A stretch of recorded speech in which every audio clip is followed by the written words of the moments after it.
Well, hello, everyone. Welcome to today's edition of Small Business Breakthroughs. This is presented by the Ohio Small Business Development Center at Columbus State Community College in partnership with the Dublin Entrepreneurial Center. We are pleased and excited today to bring Rick Coplin to the program. I've known Rick for a number of years. Rick has a long history in the entrepreneurial space and working with entrepreneurs. And we're looking forward to being able to kind of catch up with some of the things he's done, but also kind of tap his brain for some of his experiences.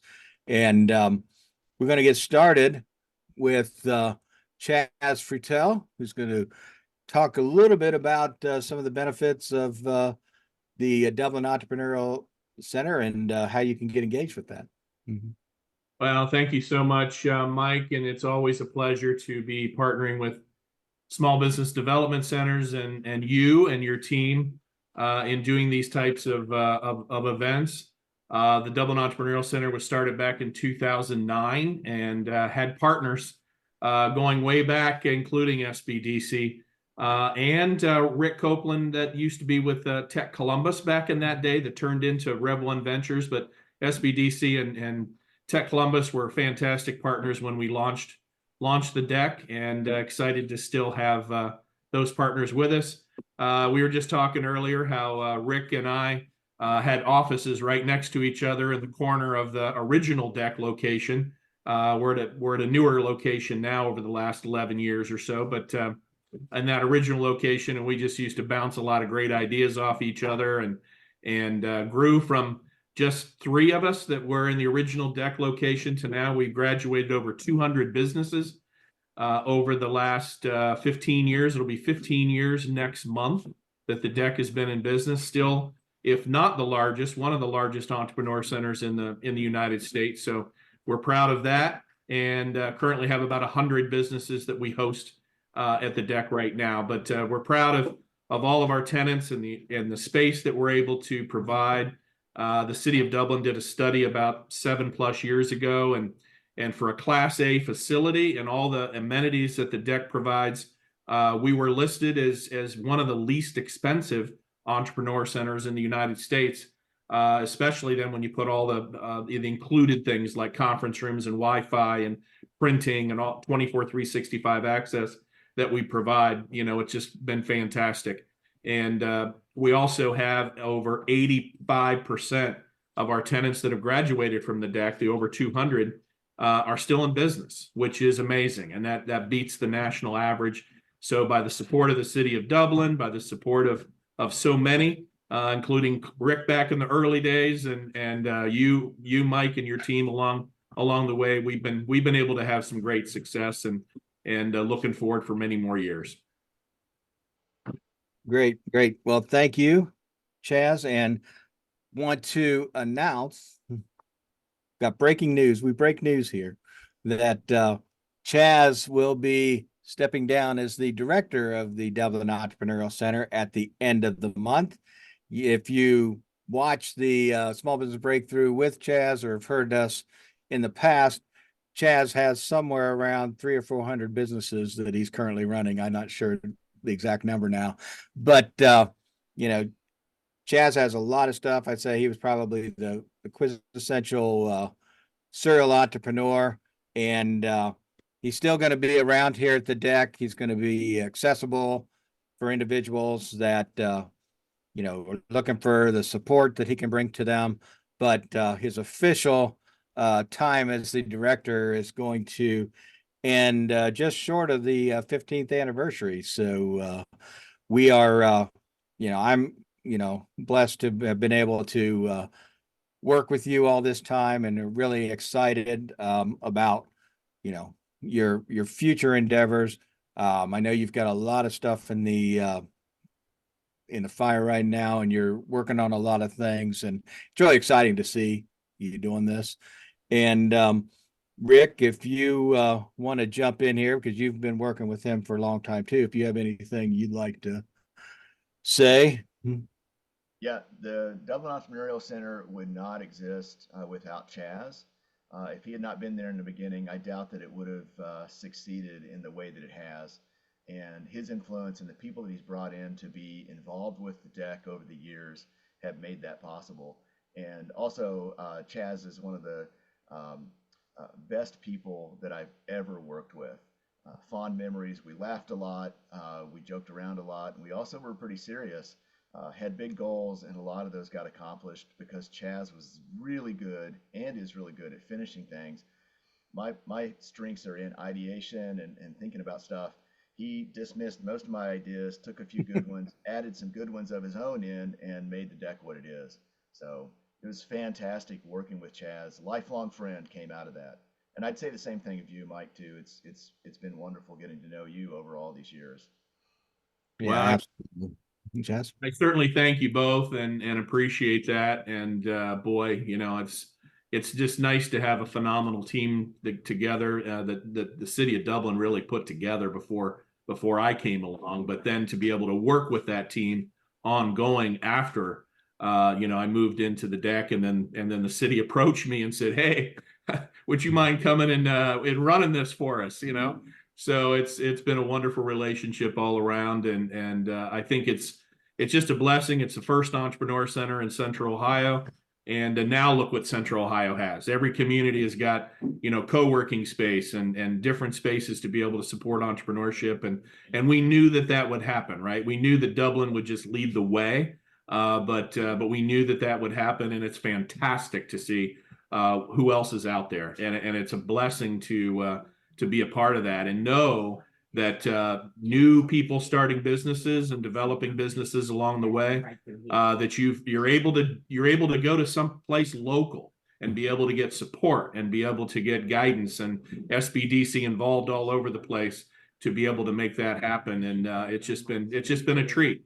And like I said, I've got 7 businesses now, and Noble Network of Owners, Business Leaders, and Entrepreneurs is a lot like what we do at the deck. We help people start and grow businesses, from scratch. But we do that, outside the deck and inside the deck. So it's something that we do a lot with, working with students too, middle and high school students. And we've got a great program coming up here, April 20th and 21st.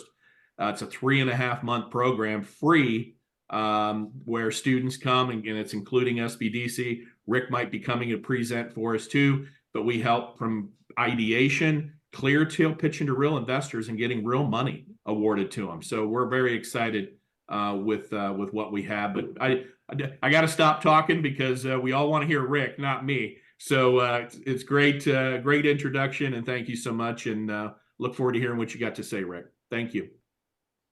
Great. Thank you very much. Well, let's go ahead and continue on. Want to introduce Rick Coplin. As we've already expressed, Rick has done a phenomenal job in the entrepreneurial space here in Central Ohio. I think he is one of the key pieces as we've gone to build this in the last 15 to 20 years. And I will say, Rick, that I think having you on here has really brought out some of the OG entrepreneur people. I mean, Bob Cohen's here. I haven't seen Bob in years. So, I mean, it's great to see some folks jumping in here, and this is really exciting. For everybody who's participating in the session today, is on here for the live. If you have questions, please put those into the chat, and Bruce and I will keep an eye on those and make sure that we get those answered for you as we go forward. So, Rick, let's kind of jump in here. Maybe you can kind of start out with a little bit of your origin story here, and kind of give us a little bit about your background and and really kind of what you're doing now, because I think what you're doing now is super exciting. All right. I'll give a quick synopsis that starts with the entrepreneurial phase of my life. So I left big corporate 25 years ago, joined a startup because I'd gotten bored in a big corporate situation. We rode that roller coaster for 6 years. We were, I think, the 3rd largest raise in Central Ohio, or maybe all of Ohio, when we raised money in 2002. At that time, There were a couple of others that have raised a ton of money. We raised a little bit, but at that time, there were very little funding opportunities in Central Ohio. Today, it is radically different. And thanks to organizations like Rev1, the SBDC, the Ohio Tech Angels, and other groups that have come into Central Ohio, there is plenty of capital for entrepreneurs. And it is an exciting time. If we could wind back the clock to 24, 25 years ago, none of us would have guessed that Central Ohio would produce unicorn companies. So that means over $1 billion in valuation. Those companies started in that late 2000s, early 2010s world and grew quick. Some have already tanked, but some are going strong. And it's a vibrant entrepreneurial place to be now. And so I was at Rev1 for about 8 years, left that as our kids' lives were changing and our needs changed, went out on my own. And so now I get to work with business owners exclusively. I help them be the leaders that their company and their teams and their family deserve. And then I also get to run Denison University's consulting program and the entrepreneurship program. As a matter of fact, a couple weeks from now, we're having our pitch gala. We have 22 teams that'll be pitching across 4 pitch tracks. We're going to award about $10,000 to those teams this year. And one of our teams is in process of raising $750,000 in their 3rd years of existence. So I'm super proud of those guys. Every student we get to work with is a ton of fun. So the work I get to do with my business owner clients is the most rewarding work I've ever done in my life. The work I get to do with Denison University students is the most fun I've ever had. So I'm in a pretty good space right now. No, it sounds great. It sounds great. Hey, let's take a step back and talk a little bit more about your startup experience. Now, obviously, that was probably 18, 19 years ago, right? Yeah, the founder started the company in 1999. Okay. And he was joined by the co-founder. And that was perfect timing because then the oh yeah, venture right before bubble. the big flop. His co-founder joined about a year later. I joined, I think in 2002. So I was number 3. We grew to about 10 people. What we did is we did information sharing between law enforcement agencies. So we were the first in the country to make it possible to get picture-based information down to the cruiser level. And this was right at the very beginning of cell phone technology and other things that were making that possible. We could also match fingerprints at the cruiser level as well. We rode that until the fall of 2007. 4 months before the Bear Stearns collapse, we sold. And the timing was fortuitous. I think if we'd waited 6 months, we never would have sold and we would have gone out of business. But because of that just lucky timing, company's still in business today, and I'm super proud of that. I don't have any ownership interest or any involvement anymore, but I'm just super proud that it's still there. Yeah, absolutely. So what would you say some of the critical differences is between, we already mentioned a little bit of it, but being a startup, growth, venture type business and the entrepreneurs involved in it, then, and we talked a little bit about the funding availability. Yep. And now, what do you see as some of the key differences? So I think some of the key differences are simply in the volume of people that are here in Central Ohio. We knew very few other entrepreneurs when we were getting started. And frankly, the 3 of us knew nothing about being entrepreneurs. We were learning on the fly. And so we didn't really have a whole lot of people to talk to. Now, you can go to an event in the Columbus area almost every day of the week where there are entrepreneurs who have been there and done that. They've had successes, they've had failures, and to a T, they are all helpful. This is such a supportive community across the board. It's a great place to start and grow a company. Yeah, absolutely. I mean, it's so different because back then, one of the things that I was doing is running the Columbus Venture Network, which is a venture capital association. So that's how I got to know you and the company and the other founders. And it was definitely a different animal. I mean, I just remember through, it wasn't Tech Columbus. What's the one that Aura ran over there off OSU? SciTech, and they were, doing what they could to do early stage capital. And, we're talking now, what, $100,000, trying to get something to people to Right. kind of move. And, One of our early now investors was yeah, SciTech. yeah, yeah. And, now it's so much different in terms of, the venture, environment here. I would echo what you're saying, just in general. The entrepreneurial ecosystem here in Central Ohio is definitely strong, and I think it's definitely the strongest, of any place in Ohio. I don't think there's any question about that. This is one of the hottest entrepreneurial markets available, and I think part of that is that, yeah, there's more funding available.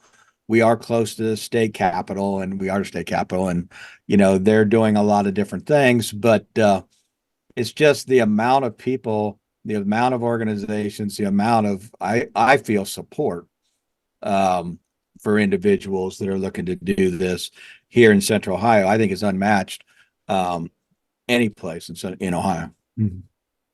Yeah, I would totally agree with that. And the main difference, I have to keep coming back to just the people that are here.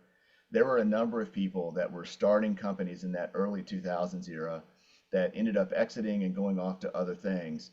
Maybe they started another company, or maybe they became investors.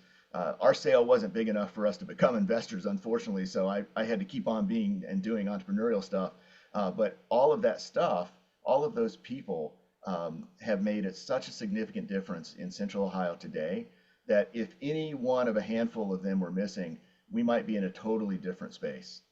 And Yeah, absolutely. grateful for everybody that was part of that early rush to build companies. Yeah, for sure. And if you look behind me, so you see the deck banner, you Yep. see the sign on the wall. That's actually the, tombstone from the first round of the Ohio Tech Angel Fund. And, Those were I the think that best. made a big difference too. I mean, to have, groups of high net worth individuals that would come together to create this fund, you know, all the credit, in my opinion, really goes to John Houston, who, recently passed away. But I mean, I don't know that we would be even where we are today without the work that John did and the team that, really put that together. Not at all. Yeah, kudos to John. He was an amazing individual. And what was really going on is that individuals were learning how to be investors, and John was leading the way. And individuals were learning how to be entrepreneurs. And in that cauldron, things started to happen. A lot of companies started and tanked. A lot of companies started and went forward. Lots of repeat entrepreneurs. So yeah, John was pivotal in those early years. And OTAF, Ohio Tech Angels, actually turned us down for investment at that point in time. So they managed to avoid a bad investment, I think. Yeah, I mean, it was again another interesting time where everybody was, really trying to feel their way through this, and, figure out how the process worked, and different things like that. And, the first round of that, I think, is 1.4 million, and then they went on to multiple rounds of that. But, without the work of, you know, without the work of Tech Columbus, with, SciTech, OSU, and a lot of other players, NCT Ventures, I think Rich and the work that he did, bringing in, pretty significant amount of money, early on to the community and putting it on the map. I think that made a big difference too, that, investors outside of Columbus would actually look now to Central Ohio. That's right. That's right. So, so, yeah, so let's, go on. We do have a question from, Kenneth Wright. Um, his question is, it says, seems that most of the funding options for growth are in the tech exclusive space, which matches kind of the venture space.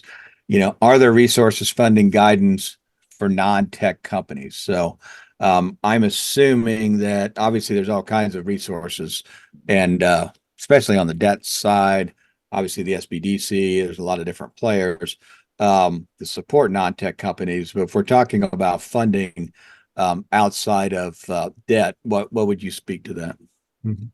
Yeah, so there are always funding opportunities, and it's a matter of an entrepreneur rooting those out sometimes, because everybody wants to think of venture capital first. That's great, but most everybody's way too early for venture capital. And VC firms generally invest in very narrow areas. And two different VC firms can be completely different investors and have different investor portfolios. And so when we were pitching our company, I think we pitched about 400 times because we didn't really investigate the investors that we were pitching and trying to find the right investors for our vertical of business. I think if we had done that and understood the investing in venture capital world a little bit better and the banking world, we would have pitched maybe half that and probably raised 2 to 3 times what we did. It all worked out, but man, did we put a lot of effort because we didn't learn the business of investing before we tried to raise funds. And so I would say that's number one: learn the business of investing, learn what investors are looking for, network with everybody, find out what people are investing in or where they have gotten funds. If somebody's in a similar business, ask them, how did you fund your business? And there is no difference to me in the entrepreneurial initiative of people who go on to raise venture capital firms and those who bootstrap a business and turn it into something. It's all that same effort. It's just a matter of focus. Yeah, absolutely. I don't know if Bruce can track this down for us, maybe put in the chat. I know sometime in the next couple of months, the United States Patent and Trademark Office is going to be coming, I believe it's them, coming and doing a all-day program here in Dublin. And they're going to be talking about intellectual property protection and a lot of different things. But part of that's also going to be tied into SBIR, those kind of fundings, as well as, some private equity conversations and some debts and things like that. So Bruce is going to see if he can track that down. I'm not even sure it's publicly promoted yet, but I think that'll be an interesting play. And you guys keep an eye on the SBDC site because we'll make sure that it gets up there so we can see that. But that could be an interesting piece too. And then and obviously on the debt side, we do as the SBDC a lot of work with entrepreneurs that are looking for funding on the debt side. I think last year we helped businesses source over $13 million worth of funding. And we don't have any of our own money, so it makes it even trickier to pull that off. So yeah, we have that. One of my women business owner clients, it has a franchise operation that to date she's bootstrapped. But she is looking at raising some funds and has found a couple of interesting investors that are investing based on her revenues and expecting a return for the investors they have in their funds, and are flexible on payback terms and all this stuff. She is not venture investable. She never will be. But I believe that there are new options that are happening and that are growing in various areas around the country that are addressing this big gap between debt financing and venture financing.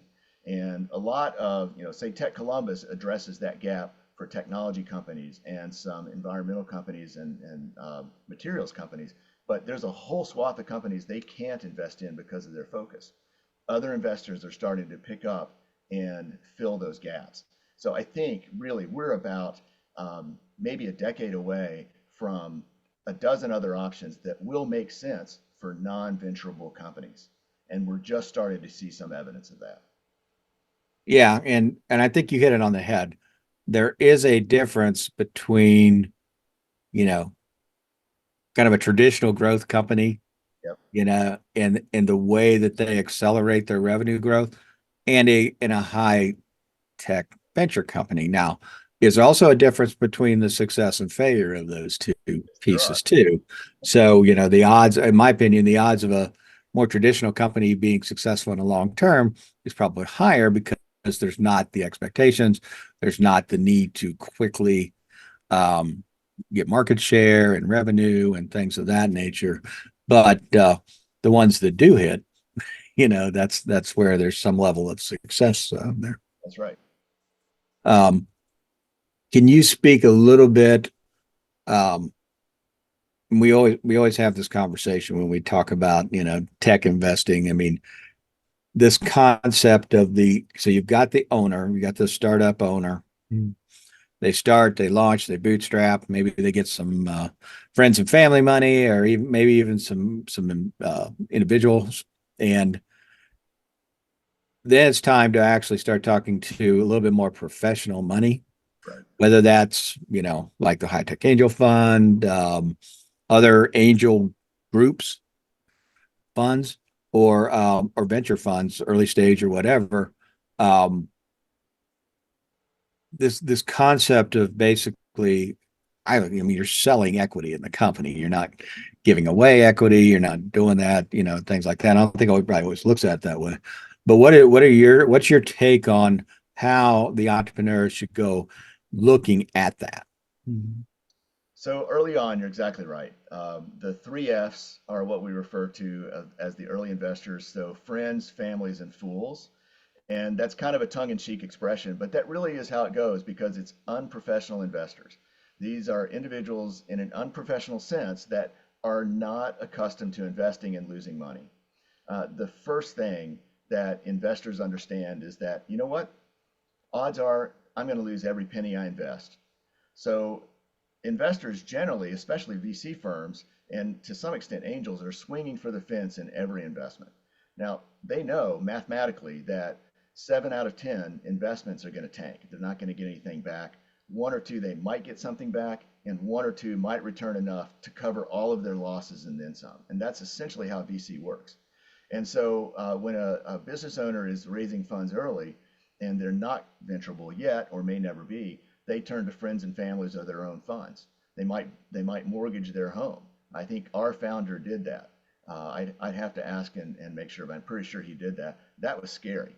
But what happens is when somebody does go down that route and they begin to raise funds, they begin to grow, and they might be able to raise, say, some private placement funds from an individual angel, which is what we ended up doing, or from an angel group.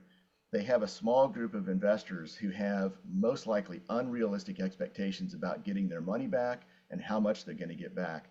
And almost always there's nothing in writing.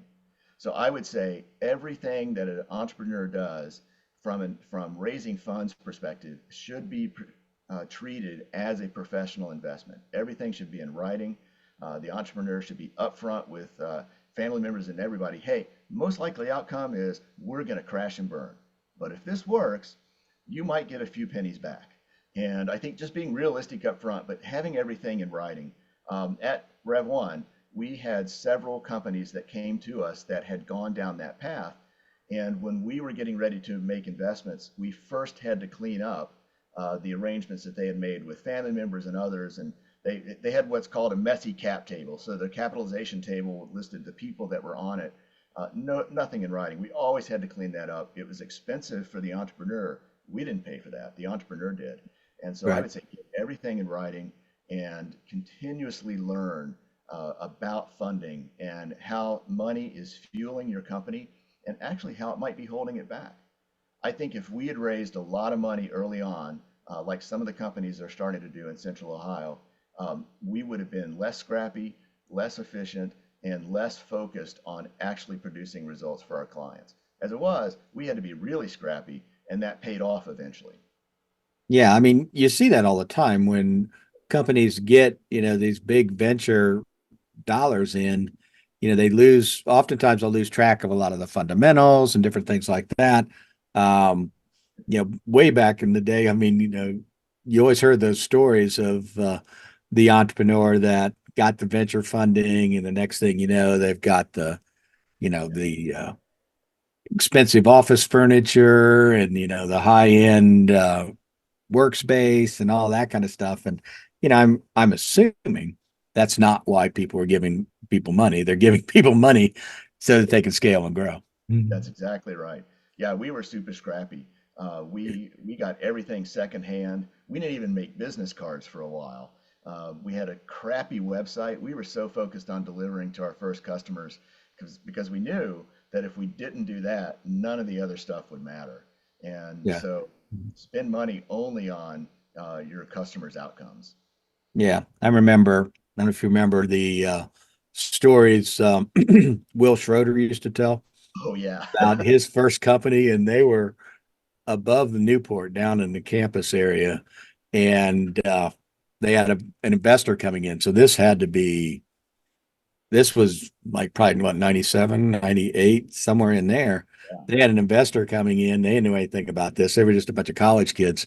And they literally went out and bought phones and um, at the time, fax machines and copiers and all this from the warehouse at OSU.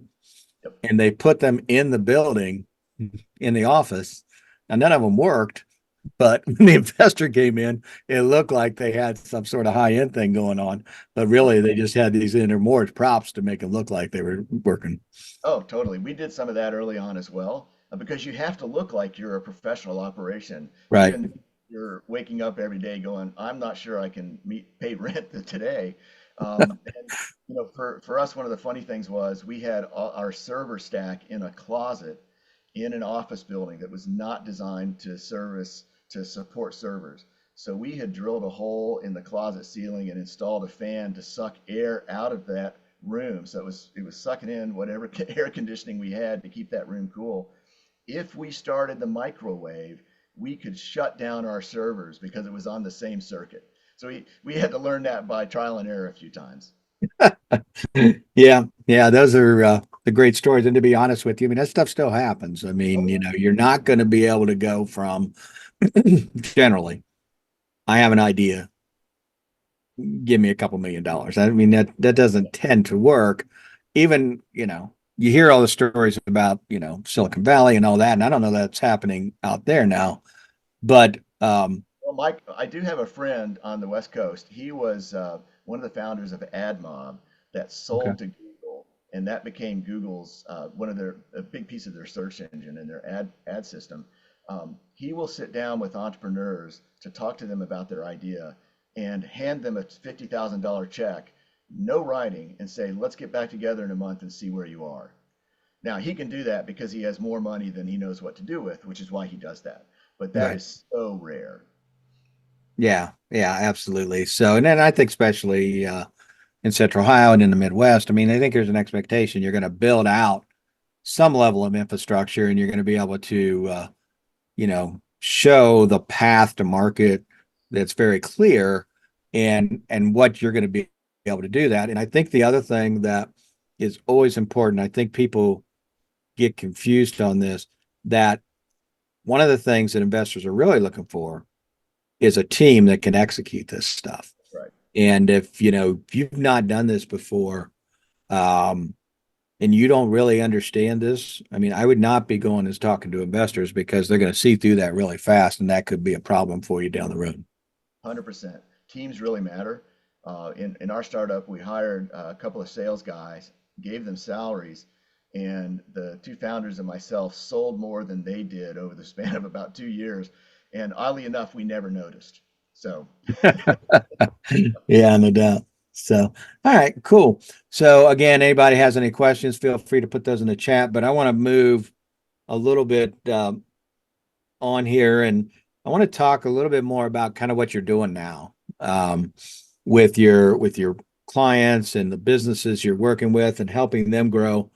And I think, you know, a number of the businesses here in the deck, you know, are coming to a point where, you know, they're ready to really start to take off and maybe move from that founder operating to, you know, shifting, you know, into the into a more of a growth mode, maybe not a venture growth mode.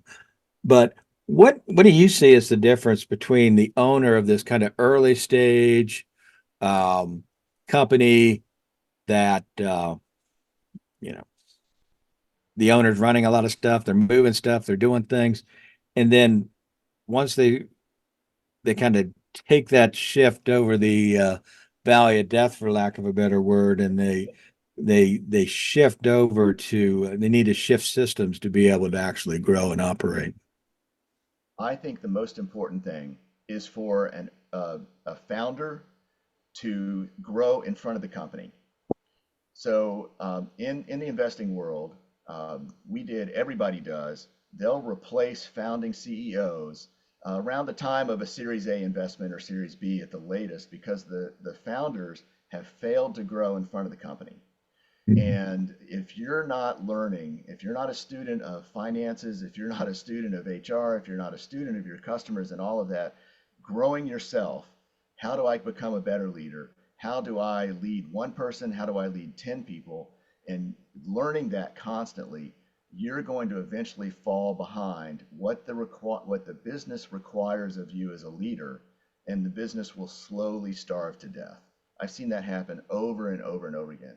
So the very first thing is the entrepreneur has to focus on themselves and take on the mindset that I am a student, and be that student and seek out that knowledge and try things, experiment, learn. Because if you're not learning, it's a recipe for disaster. Yeah, absolutely. So talk to me a little about the companies you work with. I mean, they may not be, dealing with investment. They're, I don't want to say organically growing because they're probably past that. I mean, they're just growing and they have a team and they have a whole thing, talk about that and some of the issues that they deal with. Okay. I have a real passion for entrepreneurs and early stage companies, but they have no money and they're not going to pay me. So occasionally I'll take on an entrepreneur that I really like and I'll work with him just like I do with a client. But I realized as I was leaving Rev 1 to do this that I needed to move down the food chain.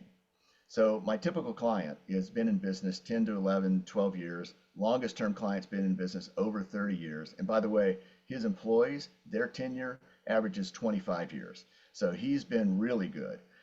But the average client at that 10 to 12 year spot, they have been there and done that. They know how to survive. They have struggled meeting payroll. They have had events happen to them and their company that would threaten the very existence of what they're doing, and somehow they've pulled it out.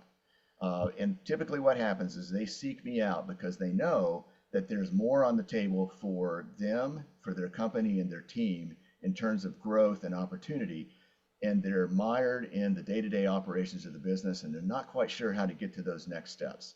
And so that's typically the client I will work with. So I've worked with clients, I've worked with law firms, engineering firms, manufacturing firms, which are my absolute favorite. I love manufacturing environments, and a handful of others. And mainly it's around what are the steps I need to take as an owner to push my company, push myself further along and yield better results. And it is rewarding. I've had one of my favorite clients. We've worked together since late 2015. Don't tell Rev 1. I started working with him before I left, but I've worked with him since late 2015. A few years ago, he sent a text to me that he'd just come back from an 8-day cruise with his wife and 3 kids. He did not take any phone, computer, or anything with him, was completely separated from the business, and he came back and it was running just fine. And that was what we'd been working for, that you need to have a business that can run without you. And that's another part of what I think is that growing in front of the company and becoming the leader the company needs is the company can operate without you. Get out of the details. Be the person that's looking at what's the vision? How am I communicating that inside of the company? What does my team need to learn and how do they need to grow in order for the company to grow? How do we attract the right customers and not customers who will just write us a check? All those questions. And so when I get texts like that, man, is that rewarding. Yeah, that's for sure. I mean, um, when a company kind of grows and they get to that point where they've put the systems in place so that they can operate, that they can grow. I mean, it's got to be tough for that founder in many cases to kind of let go of the reins. I mean, what are your thoughts on that? Because I know that you're working with a lot of these owners. It's super tough to do that. And I think as an owner, when you make your first hire, the very first thing you have to know is this person that I'm bringing in is not going to love this company like I do. They're not going to be 100% bought in. They're coming in because they really like what I'm doing, but that's a big difference. And they're coming in, hopefully, that they're bringing in skills you don't have. Always look for people who might be able to do what you can do, but do things you can't. Don't hire people just like you. And the wider dispersion of people you bring in with a wider dispersion of skills, the better off your company is going to be. Now, those skills have to match what you're doing or what Right. you're doing in the future. But think in terms of who can do this better than me so I can stop. Yeah. No, we didn't prep this, so if you don't have anything, what are a couple of books that you would recommend to the folks that are watching this, that are looking to build companies and grow companies? You have a couple that you really like? Yes. So if you're early on, if you're just starting out with an idea, I always recommend a book by Pat Flynn, and it's called Will It Fly? Okay. That book is a step-by-step reflection of Pat starting several businesses. He and I met a couple of times. I wouldn't call him a friend. We just met. But I think it's one of the best startup books for somebody to go through in a systematic way and evaluate good idea, bad idea, and to start to grow. Once you're growing, I would absolutely read Gino Wickman's Traction to Yeah. understand that a business requires both a visionary and an operator. And then you build your team around that. And then as you're starting to hire and grow people, there's a book that came out, I think in 2022, Pat Lencioni, who's one of my favorite authors. They have produced a personality assessment called The Working Genius. Book has followed on that with the same title. I highly recommend that book. As a matter of fact, we're going to start incorporating that into our work with our consulting teams and our startup teams at Denison to look at work styles and who does what really well. Early on in this, I mentioned, hey, I was really good at ideas and Chaz was really good at evaluating those ideas and rejecting most of them and then actually getting things done. I'm not a get at things done guy. I'm an idea guy. I can evaluate some ideas, but somebody else needs to take that ball and run with it. And everybody has this dispersion of what Pat Lencioni would call the six geniuses. And I happen to be early in the cycle. Some of the best people I've ever worked with are later in that cycle, and you absolutely need somebody with every one of those geniuses in your company from start to finish. So that book alone is worth its weight in gold. Yeah, absolutely. I mean, Traction is one of my favorite books. Oh, yeah. I mean, it's really a great book that helps you think through stuff. And Chaz introduced me to another Wickman book, this Entrepreneurial Leap book. Yes. This is really good if you're trying to assess, do you have what it takes to kind of be this entrepreneur, serial entrepreneur, different things like that. Chaz uses this book in his Noble Academy training programs that they do periodically. I think they've got one coming up in Marysville, not too far in the future. We're involved in that. We do the market assessment and evaluation components of that, but he uses that book in there, and he's got a lot of stuff that's tied with that. So if anybody's interested in that, you should check that out. I don't know if Chaz has the link that he might want to put into the chat for that. Excellent resource. I have a funny story behind that. So when that book came out, I took the assessment that comes along with it. And Gino is really specific that if you're not scoring a 90 or above, you're probably not an entrepreneur. So I scored an 88. And I have Carrie Oberbruner. I happen to know Gino, I think through Carrie or somebody else. But so I called Gino and I said, oh man, I got to tell you, I'm going to go back to cube farms. I think, some giant company where I can just sit in a cube will be much better. And he's like, what are you talking about? I'm like, I only scored an 88. I'm not an entrepreneur. So we just got into this kind of fun, heated argument over that. But that book is really good for identifying what it takes to step out and be an entrepreneur. Yeah, absolutely. And when we think about those books and, like that book and things of that nature, how would you define the difference between this kind of entrepreneur, the 90, Yep. and, the small business owner? Ooh, that's a great question. I think that there are a whole lot of reasons why people would start a business. So, for instance, for me, when I left big corporate world, I just wanted out. And something brand new like a startup seemed like a really fun idea. Yeah. Turned out that I loved it and it got in my blood and I'm never going back. So I think that depending on the reasons you get into entrepreneurship, And depending on how you approach your business, are you hands-on all the time, or are you constantly growing in front of your business and bringing in other people to do things that you really shouldn't do? Are you freeing yourself from things that are just drudgery? I think that's a big difference. Entrepreneurs generally will shed that drudgery much quicker than somebody who's not thinking like that.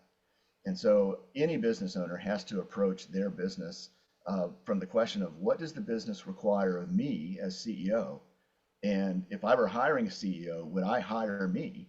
And then once you kind of answer those questions, what else does the business require to not only just exist, but to thrive and to grow and to provide incomes for you and everybody who's working for the company? Yeah, for sure. We're going to run out of time here really quick. I always say that these things go so fast. I need to expand this to do kind of a Joe Rogan thing for 2 or 3 hours, right? Let's talk about kind of the consulting again. When you talk about these high impact owners, Mm-hmm. What responsibilities do you see these high impact owners having beyond just the bottom line as it relates to employees or the community or whatever that happens to be?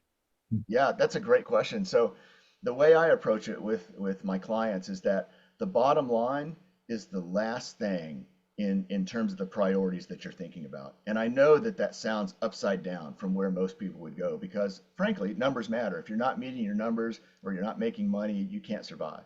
But that financial piece is really the last thing. But most of us start at that financial piece, and we skip over the fact that we need to be able to communicate broadly a vision over and over and over again. This first client that I mentioned, he happens to be an engineering firm out in New Mexico. I used to tell him, dude, you just need to walk around the office with a coffee cup and say, how can I help you? You know what? We're not just doing drawings. We're building this big building. Just tell him, just walk around and ask. So it starts with vision. Where are you headed? And can you bring other people in with excitement to execute on that vision? You are not the execute person. Everybody else you bring in is going to be a part of that execution. And then I think the next thing is you need to look at the people that you're bringing in. How do I help them grow in front of what the company demands of their current position and to get to a future position as we grow? I think the next thing, well, also right in there is the owner absolutely must drive culture. You can't bring people in and think that culture is just going to be good. It will go to the lowest common denominator. If you bring in somebody who's negative or is gossipy or whatever, that will set the culture bar right there, and the whole company becomes that. So the owner has to drive culture at all times. So these 3 things. And then I think as an owner goes down the path, they have to accept that business is full of ambiguity, but they still have to make decisions every day. So you have to get used to having a certain amount of ambiguity, making decisions with not enough information. And honestly, a lot of times it's crossing your fingers and saying, I hope this works. And when it doesn't work, you have to stop doing that super fast and do something new. And then the other piece of that, we talked about the entrepreneurial community. You have to be involved in the community and surround yourself with other business owners, not necessarily in the same vertical where you are, but who are kind of at that same stage. They might have 10 employees or 50 employees, but they're facing similar problems, and you need to communicate with them because you can learn from them and they can learn from you. And if you do these things, what will happen is that the revenues and other things will fall into place because your team's driving it. You're setting vision. Your team's driving the things that make the revenue happen. You've set the culture that makes the revenue possible. You're building relationships that makes the revenue possible. All of that stuff boils down to the finances. Intuitively, we start with the money first, but if you do those other things in advance of that, the money piece becomes easier and clearer. Yeah, for sure. So we're going to kind of start to wrap up here. I've got one more big question for you. But before we do that, I want to, again, everybody who's here live, want to point you to the chat and some of the resources that we put into the chat.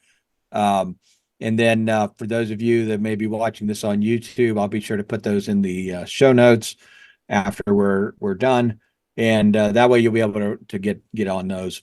And I want to thank, as always, the Dublin Entrepreneurial Center, and thank Chaz again for all the work he's done over the years here at the deck, and wish him the best going forward.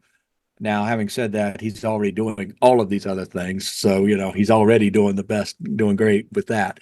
But, I want to thank him for all of that. And for those of you that are interested in connecting to the Dublin Entrepreneurial Center, you can go to the website, which is deckanddublin.com, and check that out. Susie Gillian is on here also, and she would be able to assist you as you if you're looking for space, or just place to kind of call home, in a virtual setting or hotspotting or whatever. And there's a lot of stuff that goes on here. There's a lot of community here, and it's a great opportunity for you to mix and mingle with other entrepreneurs that are doing similar things to what you're doing. So I would encourage you to check that out. And thanks as always to the SBDC team, and thanks to Bruce Walters for all of his work in getting this up and running. And we're really happy with what we're able to do here with the small business breakthroughs, and we're hoping that everybody's getting value out of this. And as we continue to embark, I think we've done 36 or 37 episodes of this. It certainly doesn't seem that long, but it's great for me because I get to talk to friends, and sometimes you haven't talked to them for a while, and it's kind of like connecting with Rick here. This is like old times, and as you can tell, I mean, I have questions, but I don't know if we covered all the questions or we added more questions. So I couldn't tell you. yeah, just based on the conversations we've had over the years. So, and again, Rick, I want to thank you for, one, jumping on here with us. I really appreciate that. And, and all the things that you've done, leading up to this. I think the work that you're doing at Denison to really support the youth that want to go into business, consulting, entrepreneurship, I think that's making a big difference. Yeah, we're having, it's just so much fun. I had one young woman, I'll tell a quick story. She's part of our consulting program, and our consulting program is hard. I think this was her fourth or fifth client. It's a very hard client. She came to me after that, and I'm trying not to tear up because I usually do when I tell the story, but she came to me and she said that, and she comes from a blue collar background. Neither of her parents had gone to college, and she came to Denison, and she told me that because of that experience in the previous 3 projects, she was now seeing herself in a different light. She was seeing herself with greater potential and greater possibilities. And she's graduating this semester. I think she's got 4 or 5 job offers. She's got some amazing scholarship opportunities for postgraduate studies if she wants to do that. And she's made all of that happen on herself. And there have been a few things along the way where she's seen herself in a different light. I love that. That's exactly what should happen for anyone who's going to college. Yeah, that's for sure. That's for sure. So, my last question, again, I think this is probably the most important question for everybody who's on here, anybody that happens to watch this. What would you say, like, one thing that they should do, before the end of the week? I usually say today, but I'll give them tomorrow too. What's one thing that they should do if they are really they have a business and they're looking to grow that business? What would one tip that you might give them? Oh, that's a very hard question because I'm certain it's not one thing. Mhm. Any stage of the business that someone is in, that they are starting or growing or thinking about when do I exit, think very seriously about, am I the leader today that this business requires? And what is the business going to require a year, 2 years, 5 years down the road? And how do I become that person? And work on that. Absolutely. I mean, I think that one of the things that holds a lot of businesses back is sometimes the ego of the founder, and their It was us with our inability. startup. Yeah, Yeah, I mean, the inability to kind of say, there's people that are better than me, and I need to hire those people as opposed to that's right. bringing in others. Mhm. That's They're worth every penny if you make good hires. That's for sure, for sure. So again, I want to thank everyone for joining us today. Thank again, Chaz and Susie and Rick and Bruce and the whole team for putting this on. And look forward to seeing everybody on May 2nd. That's our next small business breakthrough. We're actually not going to do one in April. We're going to shift that to May 2nd because that is the SBA's Small Business Week. Oh, yeah. And we're going to have that there. And we're actually going to be talking about the Goldman Sachs 10,000 Small Businesses program that Columbus State is recruiting for now. That is a program for entrepreneurs that, are started, got some revenue, maybe a couple employees, and are looking to take that leap. It's a great program. And we're going to have some graduates from that program that are going to be part of this. And you can actually go back in the past. This is such a good program that we've done this twice before. This will be the third time we've done this with 10,000 small businesses because I'm always fascinated with the entrepreneurs and what they've done and what they're doing. It's just amazing to see that. So encourage everyone to put it on your calendar. It's May 2nd, 11:30, and we'll be getting more information out. There's going to actually go to the registration site right now and register. And I think that's going to be excellent.